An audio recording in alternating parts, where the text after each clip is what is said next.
오늘은 잠언 말씀으로 함께 은혜 나누려 합니다. 잠언은 잘 알고 계시겠지만 가르쳐서 훈계하는 말이란 뜻이 있고 항상 명심하고 지켜야 할 지혜로운 말씀이란 뜻이 있습니다.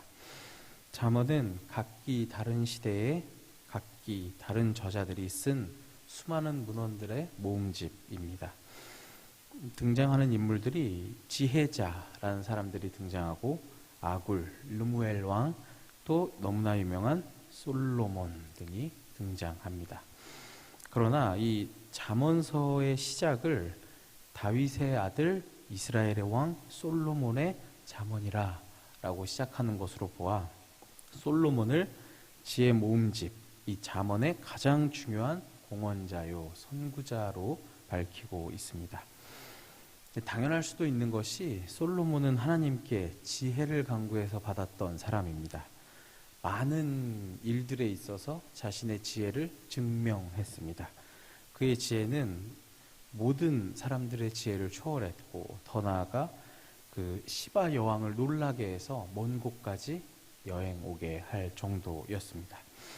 이러한 잠언서를 구조적으로 좀 살펴보면 1장부터 9장까지는 지혜에 대한 강의입니다. 10장부터 22장까지가 이제 솔로몬의 잠언, 누구누구의 잠언 이런 이야기 등으로 나눌 수 있는데 이 지혜에 대해 강론하고 있는 이 강의의 요약판이 우리가 함께 봉독하신 말씀 잠언 9장입니다. 이 잠언의 독자들은 이 10장부터 31장까지 이 잠언들을 쭉 만나기 전에 1장부터 9장까지의 가르침, 일종의 강의를 듣게 됩니다. 큰 주제가 뭐냐면 지혜는 우리에게 너무나 큰 가치가 있고 어리석음은 우리 삶에서 반드시 버려야 할 아주 위험한 것이다 라는 설명이 있습니다. 우리가 함께 봉독한 말씀 9장에서는 그 의미가 극대화되는데 한번 9장 말씀으로 함께 살펴보도록 하겠습니다. 이 오늘 함께 읽은 이 잠언 9장 말씀을 마치 이미지화를 시켜본다면 이 9장에서는 두 명의 여인이 등장합니다. 둘 다 주목을 끌려고 합니다. 여행 중에 여행자가 여행을 떠납니다. 여행 중에 이 여인들을 만나게 됩니다. 이 여인들의 목소리를 듣게 됩니다. 근데 이 지혜라는 여인과 어리석음이라는 여인은 같은 말로 여행자를 초대합니다. 어리석은 자는 누구나 이리로 발길을 돌려라. 4절과 16절 말씀입니다. 이 두 사람 다 어리석은 사람을 초청합니다. 여기 어리석은 사람은 독자를 이 잠언을 읽는 독자에 대입해 볼 수도 있고 이 사전적인 의미로는 아직 판단력이 부족하고 유혹에 노출된 사람. 좀 더 나아가면 이 어리석은 사람은 잠언 내내 지혜에 대한 가르침을 듣는 바로 그 사람입니다. 지혜에 대한 교육을 받는 대상, 일종의 주인공이라고도 할 수 있습니다. 먼저 지혜라는 여인의 집에 초대되어 한번 가봅니다. 그곳에 갔더니 지혜라는 여인이 먼저 집을 짓고 포도주를 혼합하며 짐승을 잡아 성대하게 잔치상을 차려줍니다. 이 보통 고대 근동 아시아에서는 큰 저택, 여기 나오는 것은 그냥 일반 작은 집이 아니라 대궐과 같은 집을 이야기합니다. 큰 집을 짓고 잔치를 여는 것이 일반적인 관습이었습니다. 이 보통 큰 집을 완성할 때는 건축, 짐승을 도살, 초대, 잔치 이 패턴으로 항상 잔치가 진행되었습니다. 이 지혜의 집에 초대되자 이 여인은 우리에게 이러한 가르침을 내립니다. 6절과 9절인데 이렇게 얘기하죠. 어리석음을 버리고 생명을 얻으라. 명철의 길을 행하라. 지혜 있는 자에게 교훈을 더하고 의로운 사람을 가르치라. 라는 우리에게 명령을 내립니다. 어리석음을 버리고 생명을 얻으며 명철의 길을 행하라 라고 이야기합니다. 이를테면 어리석음의 유혹에 넘어가지 말고 그 집에 가지 말고 지혜를 택하라 이야기합니다. 이 명철의 길이 어떤 길이냐면 우리가 잠언 1장 15절에 이미 본 말씀과 같습니다. 잠언 1장 15절에 보면 내 아들아 그들과 함께 길에 다니지 말라.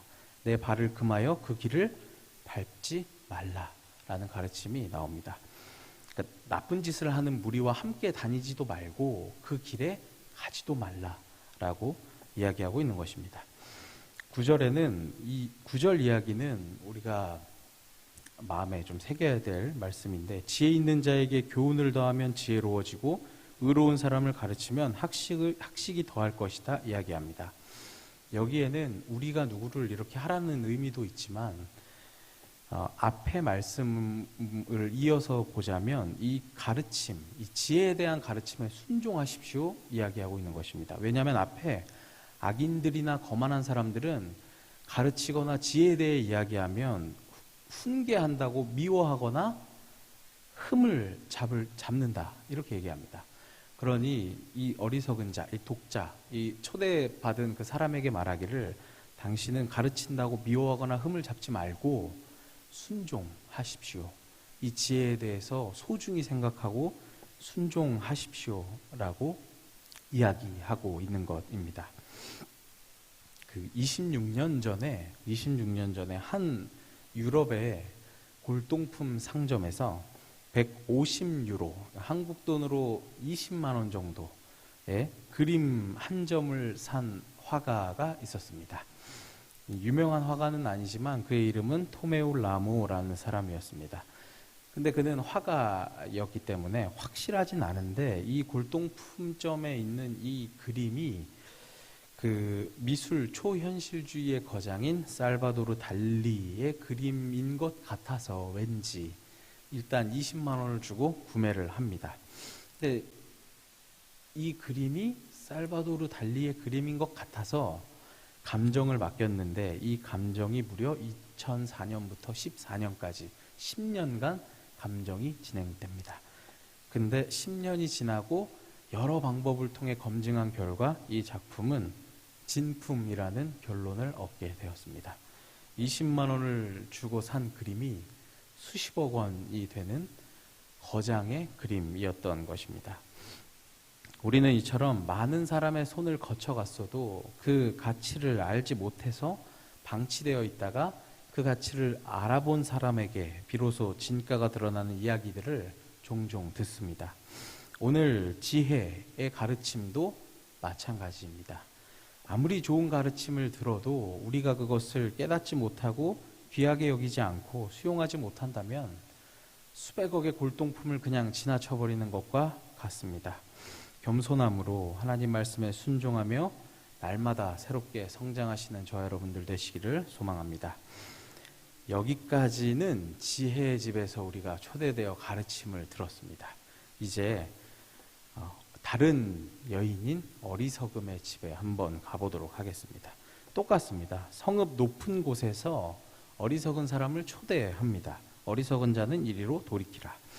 근데 가르침 내리기를 이 가르침이 조금 이상합니다. 우리 잠언 9장 17절 말씀을 다시 한 번만 함께 봉독해 보도록 하겠습니다. 17절입니다. 도둑질한 물이 달고 몰래 먹는 떡이 맛이 있다 하는도다. 이 어리석음이란 여인은 그 가장 높은 곳에서 지혜라는 여인과 경쟁을 하고 있는데 서로 우리 집으로 오시오 경쟁을 하는데 가르침이 조금 이상합니다. 지혜라는 여인은 손수 짐승도 잡고 포도주도 만들고 음식을 만들어 내줬던가는 달리 어리석음이란 여인은 사람을 초대하기 위한 준비가 아무것도 되어 있지 않습니다. 상도 없고 그저 앉아만 있습니다. 그녀가 이렇게 이야기하죠. 도둑질한 물이 달고 몰래 먹는 떡이 맛있다. 이것은 잘 살펴보면 앞서 우리가 함께 본 지혜라는 여인의 그 초대를 비틀어서 이야기하고 있는 것입니다. 지혜라는 여인이 뭐라 그랬냐면 내 떡을 먹고 내 포도주를 마셔라 라고 이야기했는데 이 어리석음이란 여인은 이 도적질한 물이 달고 훔쳐먹는 떡이 맛있다. 그러니까 즉 먹고 마시는 것을 지혜와는 반대로 비틀어서 지금 초대하고 있는 것입니다. 금지되고 잘못된 것이 달콤하고 맛있다 이야기합니다. 이 아랍인들의 속담에는 금지된 모든 것이 달콤하다라는 속담이 있는데, 이 어리석음이란 여인이 주는 이 달콤해 보이고 잘못된 것, 이 맛있어 보이는 이 양식의 실상은 무엇이었습니까? 18절을 보시면 이른바 죽음의 양식이었습니다. 죄의 길을 따라가다 보면, 맛있고 달콤하고 좋아 보이는 것을 따라가 보면 좋아 보이지만 실상 그곳은 죽은 자들이 있는 곳이었던 것입니다. 죽음의 그늘이 드리운 곳이었던 것입니다. 즉, 이 어리석음과 함께하는 것은, 이 죄를 따라가는 것은 이 지옥 가장 깊은 곳에 자리를 까는 것이라고도 설명할 수 있습니다. 이러한 본문 말씀을 두고 이 신학자 로스라는 사람은 이렇게 얘기했습니다.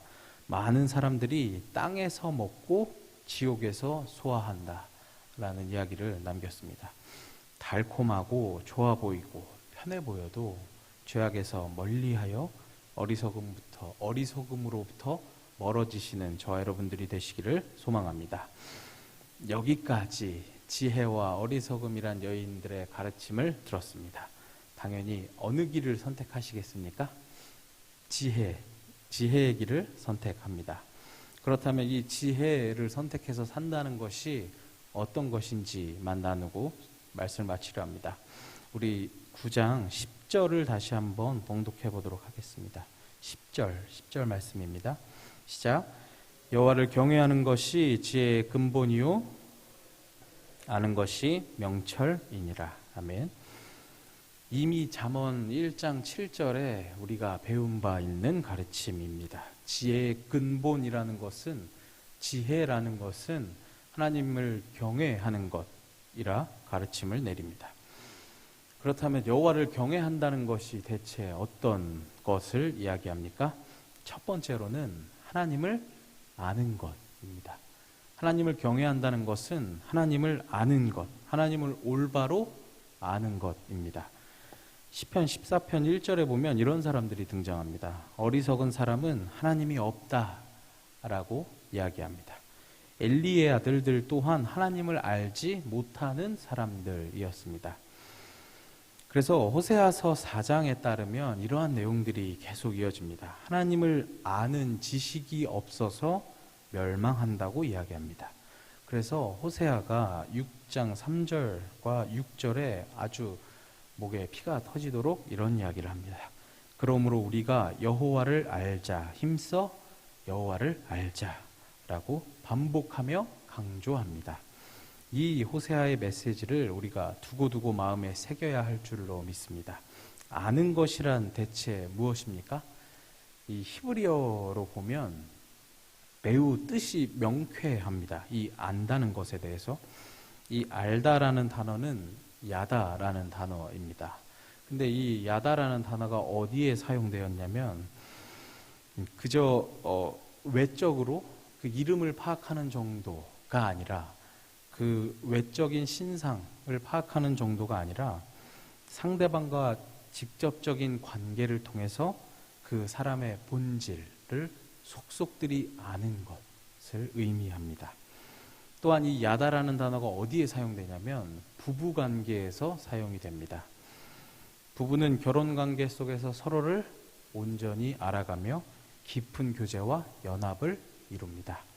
마지막 이 야다라는 단어는 이럴 때 사용됐습니다. 가장 치열한 전쟁터에서 전쟁이 얼마나 참혹한 것인지 몸소 생생히 깨달을 때, 그때 바로 이 야다라는 단어가 사용되었습니다. 그렇다면 이 단어를 통해서 우리가 하나님을 안다는 것이 어떤 것인지 알 수 있습니다. 정리하면 하나님과 깊은 인격적인 교제 안에서 부부가 깊은 교제를 나누며 온전히 알아가며 하나로 연합하는 것과 같이 전쟁터에서 전쟁이 얼마나 두렵고 고통스러운 것인지 생생히 몸소 깨닫는 것처럼 하나님과 깊은 교제를 나누며 연합하며 하나님을 몸소 깨닫는 것, 그것을 이야기하는 것입니다. 그래서 하나님을 안다는 것은 우리 삶 가운데 끊임없이 지속적으로 우리 삶에서 일어나는 것입니다. 두 번째, 하나님을 경외한다는 것은 가치입니다. 가치, 윤리입니다. 쉬운 말로 윤리. 이 하나님을 아는 사람, 하나님을 경외하는 사람, 지혜를 따르는 사람은 이제 그의 삶에서 가치, 판단과 윤리적인 행동들이 삶에 나타나게 됩니다. 이를테면 이런 장면이죠. 하나님을 경외하여 히브리인의 갓난 남자아이들을 살리며, 출애굽기 말씀입니다. 우리 삶 가운데에서 하나님의 정의와 사랑이 드러나는 행동과 선택들, 그런 판단들이 바로 하나님을 경외하는 것이라고 말할 수 있습니다. 마지막으로 하나님을 경외한다는 것은 이 판단과 행동에서 조금 더 나아간 삶에서의 실천입니다.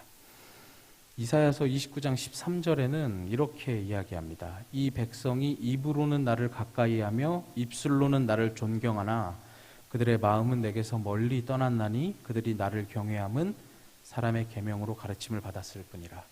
백성들을 꾸짖습니다. 이 성경에서는 이 지혜의 근본인 이 하나님을 경외함, 이것을 삶의 실천과 연결시킵니다. 이 하나님을 경외한다는 것은 삶의 실천을 요구하는 것입니다. 그래서 특히 신명기 말씀을 보면 하나님을 경외하는 것과 삶에서의 순종을 직접적으로 연결시킵니다. 신명기 13장 4절을 보면 너희는 너희의 하나님 여호와를 따르며 그를 경외하며 그의 명령을 지키며 그의 목소리를 청종하며 그를 섬기며 그를 의지하며 라고 이야기합니다.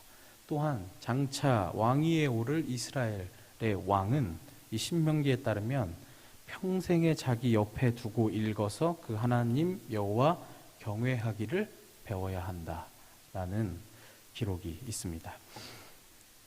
하나님을 경외한다는 것은 어떻게 보면 우리가 지향해야 할 그리스도인의 완전한 모습과도 같습니다. 잠언에 따르면 주님을 경외하는 삶은 인자함과 진리를 베푸는 삶이라고 설명합니다. 삶의 모든 영역에서 온전함을 추구하는 모습입니다. 이것은 이른바 신앙의 지고한 경지인 것입니다. 지금까지 우리가 지혜와 어리석음에 대해서 또 지혜의 근본인 하나님을 경외함에 대해서 함께 나눴습니다. 부디 우리 모두 지혜의 길을 선택하며 하나님을 경외하며 하나님과 깊은 교제를 나누시며 순종하시면서 그 하나님의 사랑과 인자하심을 삶에서 드러내시기를 소망합니다. 기도하겠습니다.